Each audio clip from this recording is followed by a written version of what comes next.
I bow to all the seekers of truth.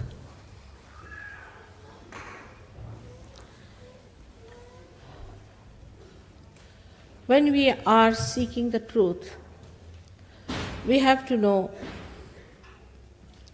we have to be honest about it. Because it is benevolent for us, not for others. We are seeking the truth for ourselves, not for others. Another thing we have to remember, very humbly, that truth is what it is. We cannot change it, we cannot organize it, we cannot maneuver it. It is what has been and will be. And what is the truth? The truth is that you are the spirit. You are not this body. You are not this mind. You are not this ego. And you are not this conditioning. You are the spirit. But so far, you have been a human being. But to be a human being itself is a very great thing. It's the greatest thing to be a human being. Perhaps we have not realized the value of our life because we do not know what we are. The way we waste our time, waste our energies, waste our attention on things which are senseless, because we still have to understand the greatness of our being. Human beings are made with such care, so beautifully, such delicate working of the divine, from amoeba to this stage, passing through various stages. Such a beautiful thing has been created as a human being. But first we must have this attention to ourselves that there must be something. It cannot be a purposeless doing. It cannot be something just a chance. It's a wrong idea to play with. If the gravitational force of the earth or any one of the galaxies changes, there will be disaster, absolute disaster. So many things in the cosmos if you study. The coefficients that works out the different balancing and the different weights and the movements of the different bodies show us that there must be some purpose. And they do not trouble us. It's all as if made for the stage for human beings, that the human beings have to come on the stage and all the preparation is made for the great drama. I think it's high time that great scientists should look at it and start wondering why is it the way it is made, why we are so much looked after. The whole cosmos seems to be within ourselves, as if we have buttons which move the cosmos, which control the cosmos. Everything is going on so smoothly otherwise, except when we do not try to understand ourselves. It has been said practically in all the scriptures that you have to seek yourself.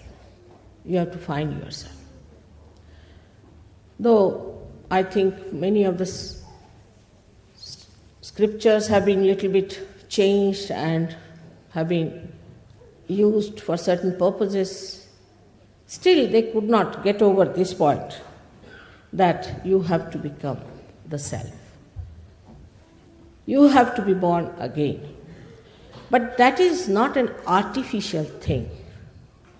We are human beings, not artificially made. We are made really by some sort of a living force from amoeba. We are not just made with some sort of a thinking or a mental projection. It is not a mental projection by which we have been human beings. It is something spontaneously happening, a living force within us which has brought us to this stage, with a purpose, with a meaning. And now, at this stage, we are free to do what we like. Many people ask me, what was the need to give this freedom to human beings? It was very necessary. If you have to have the ultimate freedom, you must know how to deal with it. You have to understand. Of course, human beings have to make mistakes. To err is human. And we have to understand that this trial and error business has made us understand. Also, those who have not understood must understand that there must be a wiser, a surer way to achieve that goal of self-realization, of self-knowledge. Self-knowledge we do not have, we must admit very humbly. We have had no system by which we could know ourselves. But think of a computer that is a human being is. As soon as you see me, you know I am there. You don't have to go for programming. You don't have to consult anything. You don't have to use any kind of computer or some sort of a complicated machinery. Automatically, spontaneously, in a split of a second, you know that I am standing before you and talking to you. Such a computer we cannot create. But the divine has created such a great computer, and that is the human being. And this human being is the only one who is going to achieve that higher state which we call as the spiritual state of the self. Because in the science, they deal with the tree, I should say the outside, but they cannot go into the roots. To go into the roots, you have to become a subtler being. Unless and until you become a subtler being, you cannot go into your roots to find out what are your roots are. And that is what is self-realization. When you become subtler, then only you can go into your being and can find out what actually you are. Also, to look after a tree which has not known its roots is a very difficult thing. What happens is that when you do not know your roots and you start growing and growing and growing, you go very deep down into that where you find that you have lost your way. Actually, you are not going deeper. You are spreading outside more and more.